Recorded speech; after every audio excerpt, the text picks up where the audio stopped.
in this video, I'm going to walk you through exactly how I managed to go from a highly traumatized teenager that had a ton of imposter syndrome, crippling people pleasing syndrome, and a massive validation complex, which ultimately was making me hit walls in my life and business, not allowing me to hit the revenue goals that I wanted, all the way to becoming a fully actualized entrepreneur where we made around $95,000 US over this past year. I'm now able to travel wherever I want to, work wherever I want to. I'm currently here in Bali working with my best friends. I also have a team that I manage and lead, and I can walk into rooms confidently and assert myself. And I'm saying all of this because these are the things that I dreamed of being able to do for the longest time. And I was blocked from being able to do them from all of these issues. And I know how frustrating it can be. So in this video, I'm going to show you exactly how you're going to use this behavioral and mindset shift called the habituation cycle to go from this state of being ruled by your inner traumas all the way to being free of them and to be able to operate like the person that you always wanted to be. And if I were to give one promise, is that I want you to be able to walk away from this video knowing exactly how to get over these issues with a clear and tangible system, but also to understand how exactly it works so that you know that the daily inputs you're putting in to improve yourself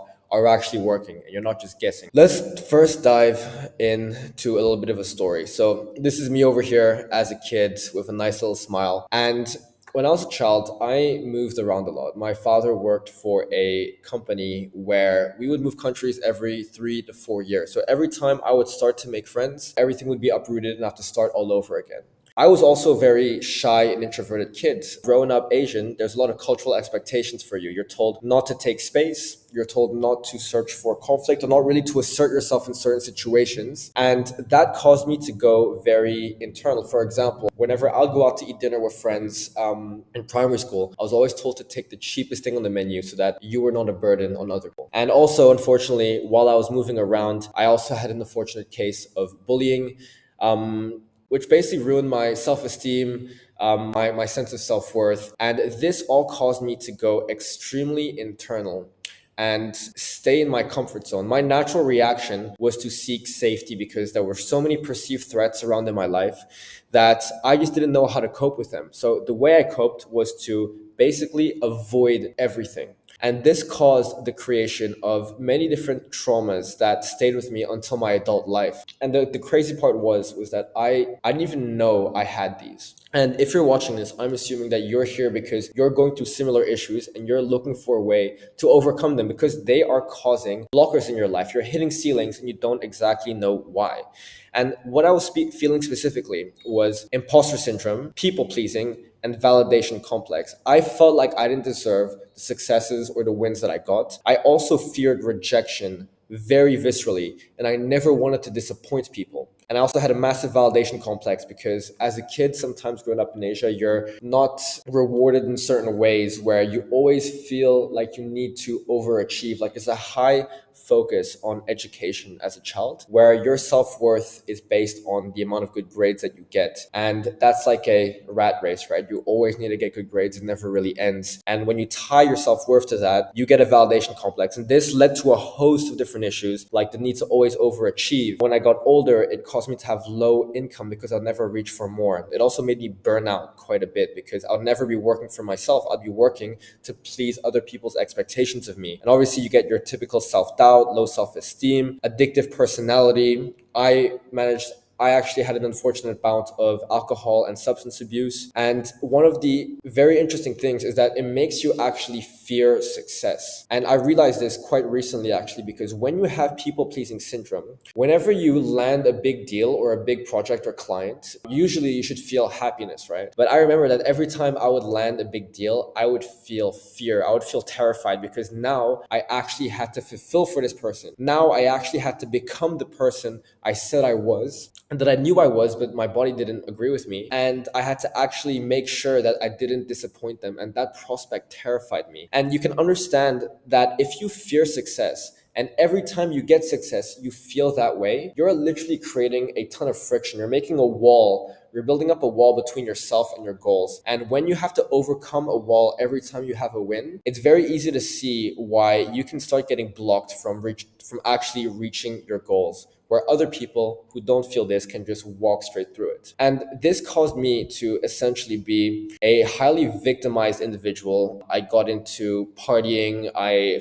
always blamed the world for my issues. I got into substance abuse problems as well. And I was very depressed. I had to take antidepressants at a certain point in time. And all of this was because I didn't know how to cope with all of those issues. I didn't know how to cope with the threats that were happening in the world around me. So I fell into those unhealthy reactions, those unhealthy coping mechanisms to try to survive. And that kept me blocked. So how do we actually fix this? And I want to start by actually walking you through why exactly these issues are so hard to solve. You see some adults who are in their late 50s, early 60s, who are still going through those issues because they weren't able to address them as young adults or as midlife adults. And the reason why it is so hard to fix these issues is because they are unconscious. So as a kid, you can basically tie back most of your issues to certain memory sources. And the issue as a kid is that your brain and your coping mechanisms haven't fully developed yet. So the first reaction you get that you find safety in, your brain is going to latch onto that straight away. And it's going to tell yourself that, okay, whenever this thing happens or whenever this negative event happens, we're going to react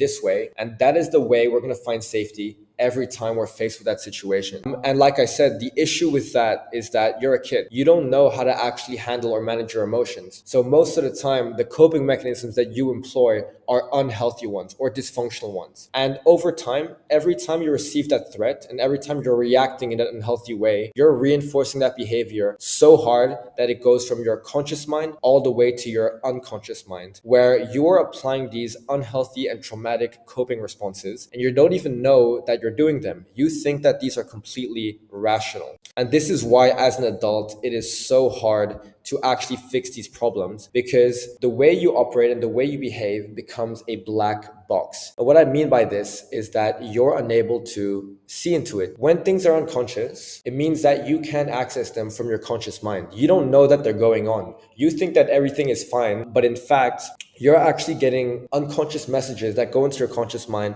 that make you believe that you're acting rationally. And this is why it is so hard to therapize yourself, because your ego makes you think that all your decisions are rational, all your decisions are logical. But the reality is that most humans are guided by their childhood trauma. Everybody has childhood trauma. Some people have more dysfunctional versions than others, but we're all guided by the way we were raised. And we're out there thinking that everything that we're doing is completely rational. But in fact, we're not. Our logic is based off of how we navigated the world as a child. And when you have very unhealthy coping mechanisms, you end up being guided by these in your conscious mind without even knowing it. And this causes an issue called assumed rationality. You assume that all your actions are rational. And to kind of paint the picture of how this looks like in practice, I'm going to walk you through my hall of failures over here. So when I quit university, I wanted to become a business owner. I hated the fact of working for other people. I really valued the concept of freedom. And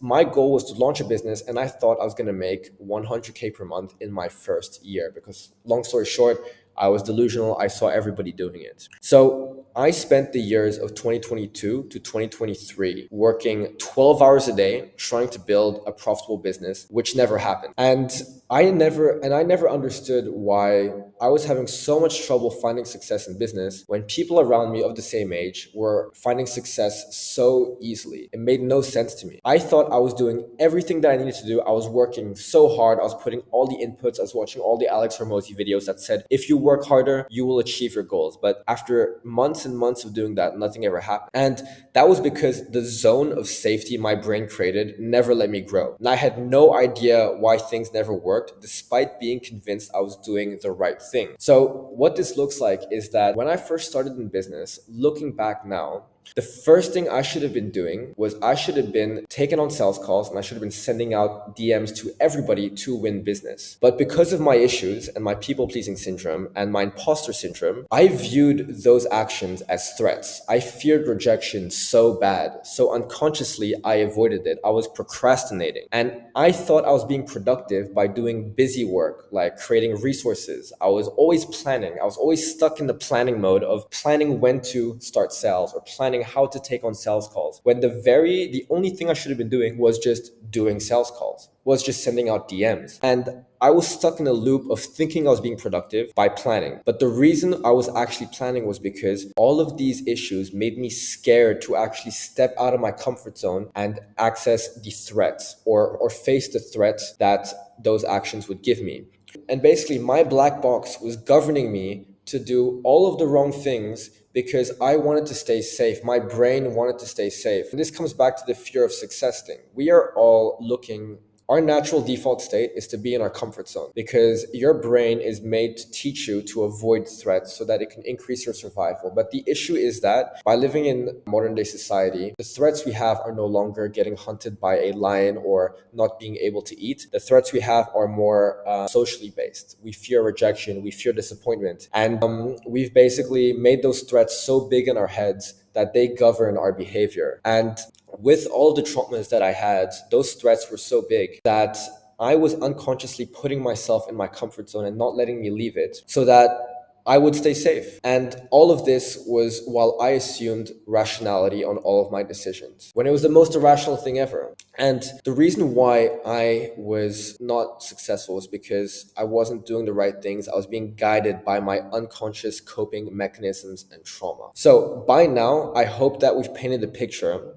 that we all have some sort of trauma that is blocking us from attaining certain goals. And as adults, we believe that we're operating completely logically and completely rationally, when in fact, a lot of our decisions and our behavior are actually guided by unconscious coping mechanisms, which we can't see or access. And these unconscious coping mechanisms are stopping us from reaching our goals of actualization, of business, of revenue. And now we need to find a way to access those unconscious coping mechanisms so we can change them and change our behavior so that we can remove the fear associated with needing to please people, needing to fulfill for people, or needing to get people's validation. So how exactly do we get over all those issues? That is the question of the century, right? Obviously, first thing you can do is go to therapy. I recommend everyone go to therapy. I don't care about what Andrew Tate said. It is actually a super useful tool that'll help you look inwardly and see what your actual mindset blockers are, because in the grand scale of things, your biggest blocker is your mindset. What does Jeff Bezos and Elon Musk have that you don't? Obviously, they have the information, but they have the mindset that they're able to do the things that they set out to do. And they've aligned themselves consciously and unconsciously way better than the normal person has done. So outside of therapy, I also want to give you a good way to operate by yourself and fix your issues by yourself. And it all starts by using this system that I call the proof of fear operating system. And this comes down to the fact that when you're being guided by your unconscious responses, your unconscious coping mechanisms, the issue with those is that you can't see them. And how can you fix what you can't see? It's basically impossible. Back in the day, Sigmund Freud and Carl Jung tried to fix those things by analyzing dreams, but we don't have the time or the energy to be able to break down our dreams. But what we can do is find the outline of those responses. And how do you find the outline of those responses? You listen to your fear. What is keeping you in your comfort zone is your fear response. What was keeping me stuck in a constant loop of doing fake productive busy work was because I feared taking sales calls. So, and that fear of sales calls is just one of many different threat response. And the thing fear does is that it allows you to see where your unconscious coping mechanisms are hitting you. Because every time you feel the fear, it's your traumatized self telling you that no, this is not what you want to do. You want to stay safe. And the fear becomes the signal of the issues that you need to solve. I fear taking on sales calls, which means that I should have fucking went straight into doing sales calls. That's how I would have grown. Fear then becomes the gate behind growth. It's a gate that you need to cross. And growth is the result or the reward that you get by moving past your fear. There's a quote that I love, which I've seen in the show, which says, when it feels scary to jump, that is exactly when you jump. And if you follow that quote consistently, I promise you, that you will be able to get over your childhood traumas. But let me give you something more tangible. Like, how exactly do you operationalize this and have a system that allows you to always work towards the things that are important and to be able to overcome your fear? I call this habituation loop. The reason why your brain stops you to do tasks that are important for your growth is because every time you try to make a change, you go through a very strong adrenal response, which basically means that your brain is shooting cortisol and adrenaline into your body. For example, for public speaking, whenever you need to speak publicly, people get extremely stressed out, and that's because their brain is just firing signals of threat and adrenaline to tell them, you're in danger right now, you need to leave. And it stops people from actually doing it. So you want to go ahead and you want to start creating a habituation loop to reduce the adrenal response. I'm going to walk you through an example of how that actually works in practice. For example, take your commute to work. Okay. Right now, when you go to work, when you take the train, I'm sure that you're completely detached by it. It's almost robotic to you. Like, it's so easy. You could do it with your eyes closed. But remember when you were a kid and you had to go to school the first time without your parents and take the bus alone? You felt so terrified of making that journey because it was your first time doing it. You're going to meet strangers. You're going to go on a road you didn't know. You're going to be all by yourself with no protection. And you were fucking terrified, right? But after a few tries of you taking the bus, making the same trip again and again and again, the fear slowly reduced to a smaller oscillation. And the habit of going towards, or the habit of taking the bus and going to school, basically became the easiest thing ever. We want to do the same thing for the behaviors that you're unable to do or that you get a strong fear response from. For example, for me, it was sales calls. For me, it was putting myself out there. For me, it was asserting myself in front of clients that were older than me or maybe even more successful than. Those things fucking terrified me. So understanding this is, I knew that there was no magic system or magic way of speaking to myself that would make me feel less fear. The only thing I had to do was to do the things that scared me as much as possible so that my adrenal response when I was doing those things would go from this all the way to this. I'd be like that kid who was super fucking terrified when he had to go to school to being completely, for that action to be completely effortless. That's the only thing you need to do. And the reason why it works is that every time you put yourself through those situations, your brain is going to understand that those things aren't threats anymore and that it is actually normal. It is habituated. But if you always shy away from those things, if you always avoid those things like I did back in the day, your brain is going to perceive them as threats even more. They're going to be even stronger threats, and you're going to get stuck in this safe zone that is keeping you from your goals. So the same applies to starting a business. Whenever you're starting a business, the main blocker that people have are usually mindset problems. It is putting themselves online by shooting content. It is speaking to clients and delivering to them for the very first time. It is a host of different problems that people get terrified for when they're first started. And these are hurdles that they have to overcome. And the way you overcome those hurdles is by creating a feedback loop and a habituation loop and going through the things that terrify you as fast as possible. Why? Because over time, the fear response is going to get much lower, and your ability to execute on those very important tasks that scare you is going to become easier and easier and easier and easier. And that's how you grow as a person. That's how you grow as an entrepreneur. That's how you grow as a person. And that's how you grow in general, by removing the barriers of taking actions to help you and your future self out. So I want to give you a 2-step framework that's going to help you center in on what's important on your day-to-day, and know that by doing that action, even though it scares you, it's going to help you reduce the fear and reduce the adrenal response and bring you closer towards the person that you want to be. So the first thing I want to do is want to fix a goal. In business is I want to build a business that makes 50K ARR. Okay. So today I want you to write down every single day is I want you to write down what is the biggest constraint in my life or business right now. If you're just getting started, your constraint can be building out your offer, building out your foundations, your ICP. Once you have that, your constraint is usually traffic, bringing traffic towards your offer or your ICP. And the next constraint after that is usually sales. Is how do I convert that traffic that I'm bringing towards my ICP? Identify which stage you are now in your business or in your life, depending on your goal. And now you want to write down what actions can I take today to remove those constraints. So if your constraint is traffic, you want to be posting more. You want to be putting yourself out there. If your constraint is sales, you want to be sending more DMs. If your constraint is delivery, you want to be hiring a client success manager with the money you got from your sales. These questions allow you to center in on the important tasks so you can avoid doing what what I did of always being stuck in the busy work of thinking we're doing the right things, of procrastinating. Use this to center in on what you need to do today and then execute relentlessly on those tasks and those tasks only, no matter how scary it is, because you'll know that by doing this today, you're getting 1% better and you're working towards your goals. And now with the knowledge of the habituation loop, you're going to know that every time you put yourself in that scary spot, every time you make yourself lean into that fear, you are slowly chipping away at that trauma that you had that is guiding you unconsciously and becoming a more conscious and intentional and actualized person. And what happens when you do this over time is that you are compounding your growth. You're also gaining real momentum, not getting stuck in the slog of busy, fake procrastination work. You're going to get real results. You're going to get personal and spiritual growth. And you're going to get a clear behavioral roadmap of understanding how you have to behave to become the person you want to be and to hit the revenue goals that you want. And lastly, you're going to have a guarantee of success, because by following this framework and by understanding that you are chipping away at your old self to become the new self by going through the habituation loop,